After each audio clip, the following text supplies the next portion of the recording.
This is one of the oldest hammams. This hammam was done for the sailors. Ottomans had to change the whole army system, and it started from a hammam.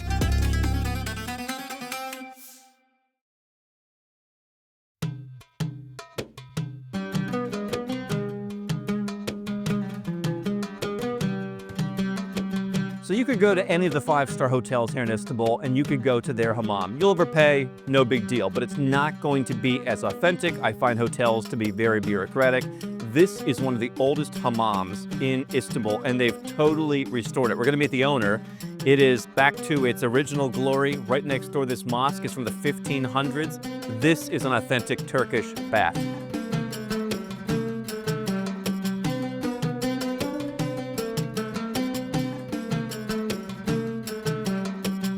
You're Ergin. Yeah.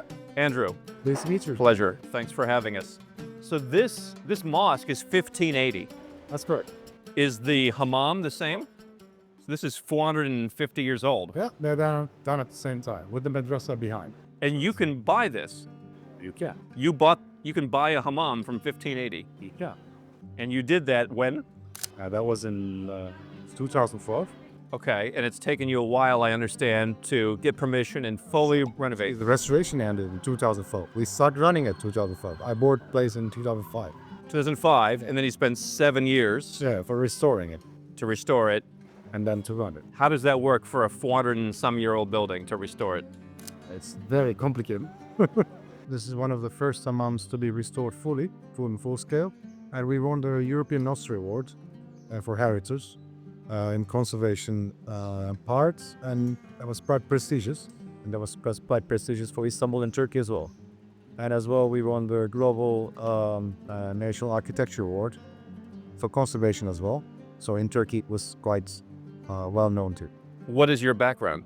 I'm a business graduate, have an MBA, I'm a normal businessman. And so right now this is like the ladies' hour inside. Ladies' hour is ending. Okay. And then the men ship to a side. Normally this hammam was built for men, for sailors, because back there it was the port. And Napoleon III came to this port a long time ago. Right. It's quite an important port for the Ottomans, and there were the barracks, army barracks quite nearby. And so this hammam was done for the sailors, and constructed as a single dome because it's just for men. It used to be for men. So two domes. Both genders. Two entrances for ladies and men. Right. Always different. I would say, since the Roman time, it's the same thing. Women and men are in different times and different places. But in our hammam now, we're running in different hours, so men and women hours are different. I'm sorry. This is very different from what a lot of Westerners might be expecting, where even you go to a gym in the Western world and the sauna, the pool, the hot tub, everything is communal. Here, the classic way is people are separate. Women and men are separate, but people are all together. So it's communal. I like that. Like onsen in Japan or Shanya in Russia. It's pretty much the It's same. like men and women, not together. Not together. Right. Sauna, well, in Finland, it's sometimes men and women are together. It depends in Europe. But in most of the places, like in Asia, it's also men and women are different parts. Yeah. But besides the communal bath, the only difference the major difference between the Turkish bath and the other things is that another person is washing you. In sauna, you're alone. Yep. In onsen, you're alone. In banya, you're alone. In hammam, somebody else is washing. How should you feel when you leave the hammam? What's the goal? Normally, there are two things to get away with. One is your body. You're fully scrubbed, so your body regenerates and your dead cells are that skin is gone, which relaxes you immediately. But the other thing is the heat and the water, which also gives you a different circulation for blood. And the third thing is, if you can have that sometimes, that's a feeling in your head. And what is that feeling? That's rare, but it's like you feel the town, you feel the people as a different type of cleansing. Right. That always happens, but sometimes it does. Rejuvenating in all ways. Yeah, good. So you have some archaeological finds around here. It's not archaeological like an artifact, but this building was run until 2005 in quite a terrible state. Therefore, when we start to dig and restore, we found a lot of small details, which is not big to the archaeology world or to the historical world, but it's big for the hammam history, like how hammams were run or how hammam is constructed. Because Turks took the hammam culture from the Romans, and Romans took it from the Greeks and some other tribes, and every culture has a background to it. But later on, hammam have transformed, because now we have a shower at home and a bath tube and all that. Why would you go to a hammam? Why do people still go? Well, for tourists, it's a different thing. Then you want to get a touch to the Turkish feeling, or like Turkish hammam, like a Turkish coffee. It's a Turkish thing. But you can never get scrubbed by yourself in that manner. It's not possible. Either your mother or father could have washed you once, or maybe a wife or husband, whatever. But else than that, it never gets into it.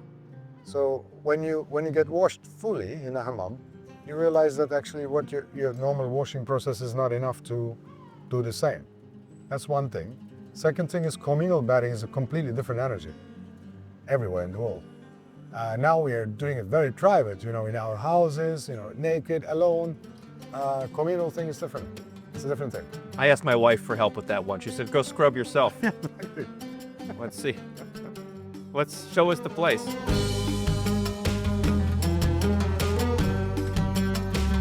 So this is the entrance of the hammam. It's one of the biggest domes in Istanbul for hammam. Hammams are, after the Ottomans learned from the Romans how to construct a hammam, you normally burn wood, oak or anything else. So the carbon monoxide, the heat, travels under the galleys of the hammam and heats it up. So it takes normally in the past 25 days to heat up the hammam. 25 days? 25 days. Almost correct. a month to get this up to full steam, as it were. Nowadays we're using natural gas, but this is the part in the past where they used to fill the oak here to store it and then burn it there. It's a very funny story about the burning, because the guy who used to burn used to be called the Külhan Bey. In the Ottoman Empire, this guy, I mean not from this hammam, but in another hammam, the guy who puts the oak, the wood to burn, he made a big riot. Big riot in the army, so Ottomans had to change the whole army system, and it started from a hammam.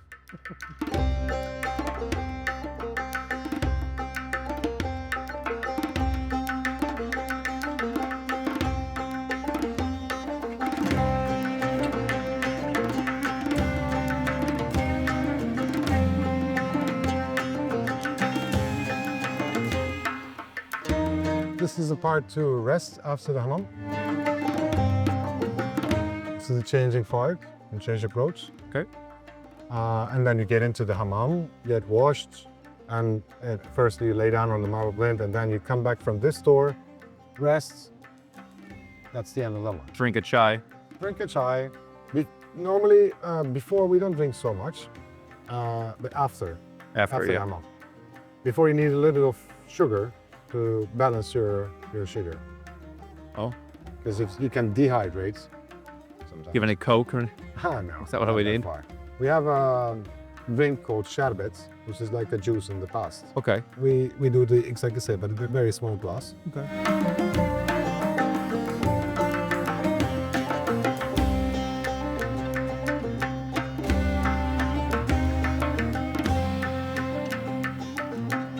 It's hammam time.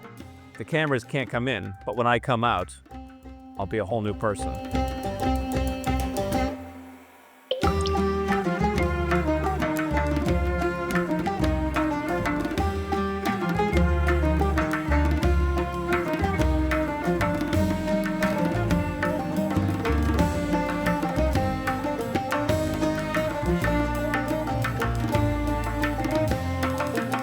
So that was a very almost solemn experience. It's an extremely fraternal environment. It is everyone there to help you. And I've never experienced a hammam like this before. So much better than the hotels. So much more thoughtful in terms of the approach. This is a place where you can come and really feel clean.